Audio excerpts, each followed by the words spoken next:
Welcome students, RJ education channel में आपका स्वागत है। कल हम राज्यपाल के बारे में पढ़ रहे थे, अब उसके आगे पढ़ते हैं क्योंकि छोटी छोटी वीडियो में अगर पढ़ते हैं तो अच्छे से समझ में भी आती है। बड़ा वीडियो होता है तो देखने का मन तक नहीं करता, इसलिए छोटे छोटे वीडियो में राज्यपाल कंप्लीट करेंगे। अनुच्छेद 156 में राज्यपाल का कार्यकाल है, यानी सामान्यतः कार्यकाल कितना होता है राज्यपाल का? 5 साल का होता है, लेकिन राष्ट्रपति के प्रसाद पर्यंत राज्यपाल बना रहता है। यानी कि अगर दोनों क्वेश्चनों में अगर ये आए कि राज्यपाल का कार्यकाल कितना है, एक तो 5 वर्ष आए और राष्ट्रपति प्रसाद पर्यंत आए, तो उसमें प्रसाद पर्यंत ही सही होगा, क्योंकि राज्यपाल राष्ट्रपति के प्रसाद पर्यंत ही पद को धारण करता है। और अगर राष्ट्रपति राज्यपाल को नियुक्त करता है तो त्यागपत्र राज्यपाल किसको देगा? राष्ट्रपति को देगा।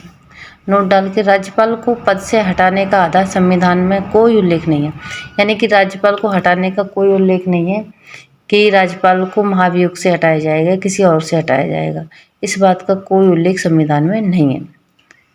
1986 में राजस्थान के राज्यपाल रघुकुल तिलक को राष्ट्रपति ने बर्खास्त कर दिया था, यानी कि ये राजस्थान का राज्यपाल था रघुकुल तिलक, उसको 1986 में राष्ट्रपति ने बर्खास्त कर दिया, यानी कि राष्ट्रपति जब चाहे राज्यपाल को हटा सकता है।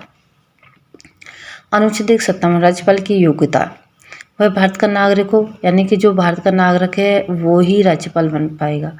उसकी आयु कितनी हो? 35 वर्ष पूर्ण कर चुका हो, यानी 35 वर्ष से कम नहीं हो, ज़्यादा ही हो। वह लाभ के पद पर ना हो और वह राज्य विधानसभा का सदस्य चुने जाने योग्य हो, यानी कि वो सदस्य नहीं हो लेकिन इतनी योग्यता रखता हो कि विधानसभा के सदस्य के जो चुनते हैं उसकी जैसी योग्यता रखता हो। अब 35 वर्ष की आयु पूर्ण कर चुका हो कि ऐसे 3 पद हैं जो 35 वर्ष की आयु पूर्ण कर चुके होते हैं, राष्ट्रपति, उपराष्ट्रपति, राज्यपाल, यानी तीनों की 35 वर्ष की आयु चाहिए।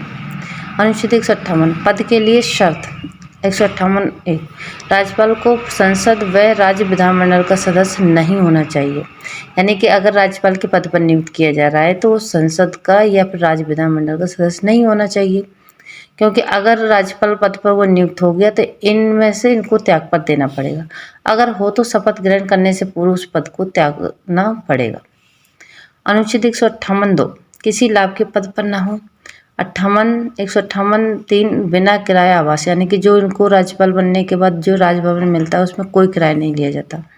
अनुच्छेद 158(4), राज्यपाल की उपलब्धि, वेतन, भत्ते उनकी पदावधि के दौरान कम नहीं किए जाएंगे, यानी कि राज्यपाल पद के दौरान उसके भत्तों में, उनकी उपलब्धियों में कोई कमी नहीं की जाएगी। अनुच्छेद 159, शपथ, यानी कि राज्यपाल को शपथ कौन दिलाता है? राज्यपाल को शपथ हाई कोर्ट का मुख्य न्यायाधीश शपथ दिलाता। अगर मुख्य न्यायाधीश नहीं हो तो उसका वरिष्ठतम न्यायाधीश दिलाता है। जैसे कि राज्यपाल के कलराज मिश्र राज्यपाल हैं, तो इनको शपथ किसने दिलाई थी? रविंद्र भट्ट, यानी कि इसका हाई कोर्ट का मुख्य न्यायाधीश कौन था? रविंद्र भट्ट, उसने शपथ दिलाई थी। शपथ क्या है? पद के कृत्यों के निष्ठापूर्वक पालन करने की, यानी कि पद पर जो कार्य है उनको निष्ठापूर्वक पालन करने के लिए शपथ दिलाई जाती है। और वो उनमें शब्द कौन कौन से हैं? संविधान की विधि का परिरक्षण, संरक्षण, प्रतिरक्षण करने की शपथ लेता है। राज्यपाल के कार्य, सभी के लिए सभी पदों की नियुक्ति करना, यानी कि राज्य निर्वाचन आयोग की नियुक्ति करना, अनुच्छेद 243(ट) में।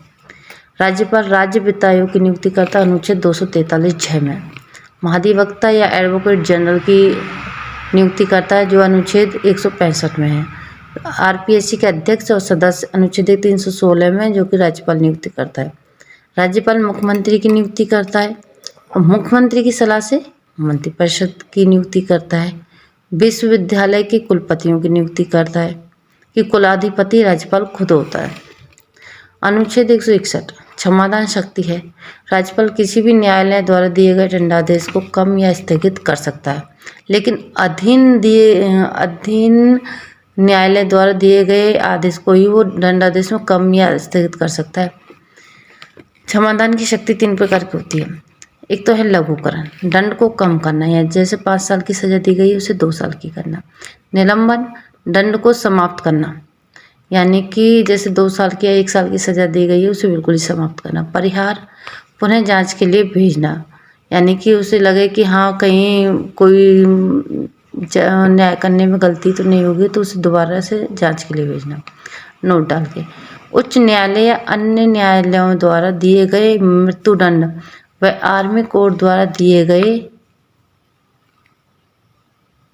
निर्णय में कटौती नहीं कर सकता। यानी कि हाई कोर्ट, सुप्रीम कोर्ट द्वारा दिए गए निर्णय और आर्मी कोर्ट द्वारा दिए गए निर्णयों में कटौती नहीं कर सकता। आगे अनुच्छेद 164 विधानसभा में बहुमत दल के नेता को ही राज्य मुख्यमंत्री नियुक्त करता है एवं उसकी सलाह पर अन्य मंत्रियों की नियुक्ति करता है। यानी कि विधानसभा में बहुमत दल के नेता को ही मुख्यमंत्री नियुक्त किया जाएगा और मुख्यमंत्री की सलाह से अन्य मंत्रियों की नियुक्ति होगी। अनुच्छेद 164 के तहत राज्य मंत्रिपरिषद राज्यपाल के प्रसाद पर्यंत पद रहते हैं। अनुच्छेद 165 महाधिवक्ता की नियुक्ति है। अनुच्छेद 167 राज्य सीएम यानी कि मुख्यमंत्री से प्रशासनिक मामलों में या वित्तीय मामलों में जानकारी प्राप्त कर सकता है। यानी कि राज्यपाल को अगर प्रशासनिक और वित्तीय मामले में जानकारी लेनी है तो वो किससे प्राप्त करेगा? मुख्यमंत्री से, कि प्रशासनिक क्षेत्र में क्या हो रहा है, वित्तीय मामलों में क्या हो रहा है, इन चीज़ों की जानकारी वो सीएम से लेगा। अनुच्छेद 168 राज्यपाल राज्य विधानसभा का सदस्य नहीं होता किंतु राज्य विधानमंडल का अभिन्न होता है। कहने का मतलब ये कि राज्यपाल राज्य विधानसभा का सदस्य नहीं होता लेकिन सदस्य बनने की योग्यता रखता है और राज्य विधानमंडल का अभिन्न होता है। यानी राज्य विधानमंडल बनती किस किस से? राज्यपाल, विधानसभा, विधान परिषद से मिलकर बनती। अगर जिस राज्य में विधान परिषद नहीं है तो वो राज्यपाल और राज्य विधानसभा से मिलकर बनती है। इसलिए वो सदस्य नहीं होता लेकिन अभिन्न होता है। अनुच्छेद 171 3 व 5 में राज्यपाल राज्य विधान परिषद सदस्यों में 1/6 सदस्यों को मनोनीत करता है। यानी कि जो विज्ञान, कला, साहित्य, समाज सेवा, सहकारी आंदोलन में ख्याति प्राप्त किया हो।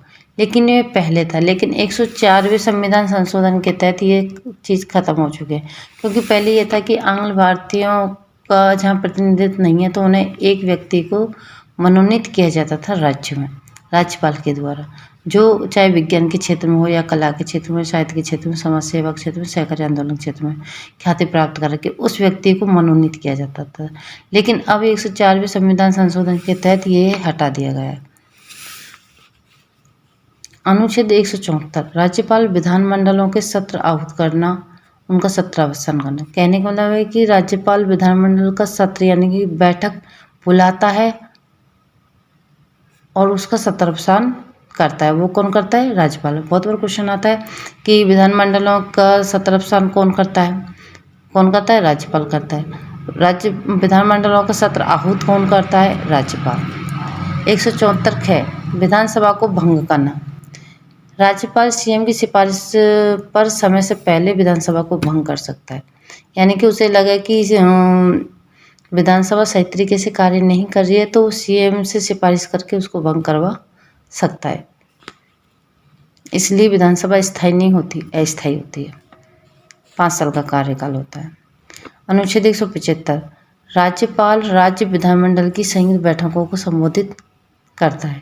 यानी कि राज्यपाल जो होता है विधानमंडल की जो संयुक्त बैठक होती है संबोधित करता है। यानी कि जिस राज्य में विधान परिषद भी है, विधानसभा भी है, उन दोनों को किसी विधेयक को लेकर मतभेद हो जाए या किसी चीज़ पे सामंजस्य नहीं बने तो उनमें संयुक्त बैठक होती है, तो उसका संबोधित कौन करता है? राज्यपाल करता है।